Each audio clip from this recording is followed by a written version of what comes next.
السلام عليكم ورحمة الله تعالى وبركاته. Eyga iyo suuntiisa iyo sababta leenugu xaraantinimay inaan dhaqanno. Haddaba aynu eyga sharaxaad ka yar bixinno intiinaan u guda gelin dhibaatadiisa iyo waxyaabaha leenugu xaraantinimeeyay. Haddaba eygu markuu dhasho waxba ma arko, waxaana uu ku dhashaa 18 ilig. Markuu 6 jir gaarana way ka daataan, waxaana uu soo baxaa 42 ilig. Haddaba eydu waxay leeyihiin luqad ay ku wada hadlaan oo ah dibka ay taagaan iyo dhigaha ay imiiqaan ama yuubaan. Jiirka adhaxa markay kiciyaana waxay muujinayaan baqdin iyo argagax iyo in la is soo galay.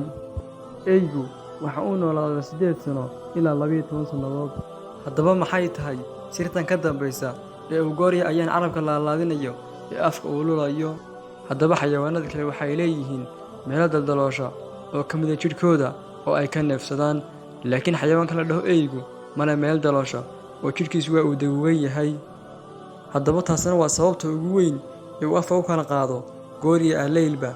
Waxaa la sheegaa hadduu afka isku qabtana inuu dhimanayo sida ugu dhaqsaha badan leh, waayo afka waxaa ka qubanaysa bakteeriyo.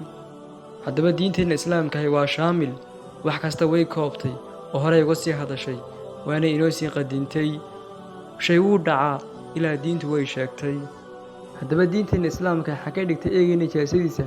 diinteena waa tan leh war eyga iska fogeeya, xaafadiina ka fogeeya, weelkiina ka fogeeya iyo xoolihiinaba. hadduu weelka afka idinka geliyana 6 jeer maydha, marna ciid raaciya. haddaba bahalkan waxaa kuu labeeyo kuu soo raaca bahalka la dhaho khinziirka oo ah doofaarka. waxaannu soo qaadanaynaa dhowr beedoo gabaya oo carabiya. najaasatul khinziiri mithla alkalbi تغسل 7 مرة بالترب وما سوى ذين في فرد يغسل والحات والتثليث فيه أفضل. wuxuu ka hadlayaa dhowr kan beedi sida loo tacaamulayo marka eyga doofaarku weel afka geliyaan ama ay ku soo dhawaadaan. haddaba bahalkan dhibtiisa ayaa badatay. haddaba bahalkan isaga ahi 2 meelood kaliya ayuu ka neefsan karaa, waana afkiisa iyo duurtiisa. markuu biyo cabayana waxa uu ku qaadaa carabkiisa oo uu kor ugu qaadaa si uu cabo. sidaas ayaa najaasada weelka ugu hadhaysaa, kamana go'ayso ilaa ciid la raaciyo mooyaane. haddaba ciiduna laba si ayay wax ku dili kartaa: inay yaryar tahay oo ay yaryaraan ku leynayso, iyo inay ka kooban tahay curiyayaal la dagaalama fayraska oo awood kasta u leeyahay dilaysa. haddaba daawade kama dhammaanayna xumaanta eyga iyo inta meelada lagaga sheegay diinta islaamka. haddaba waxaa jira dad fara badan oo bahalkan soo xareystay oo muslimiin sheeganaya, uuna guryahooda joogo. haddii wax darale u gaadhaanna dadka u xidhxidhaya oo jeelasha u dhigaya. waxaa ka dhacday gudaha waddanka Soomaaliyeed in nin caadi oo Soomaaliya ey loo xidho, haddaba ay dhalay oo weliba jeelka loo dhigo.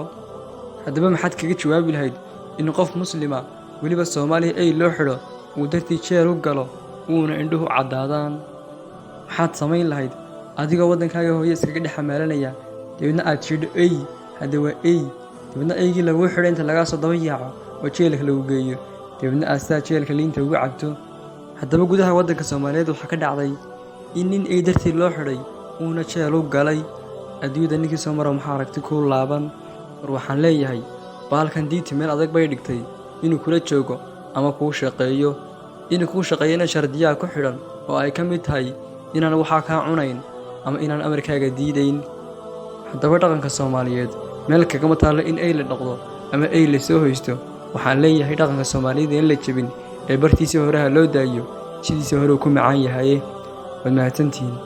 wasalaamu calaykum waraxmatullaahi tacaala wabarakaatuh.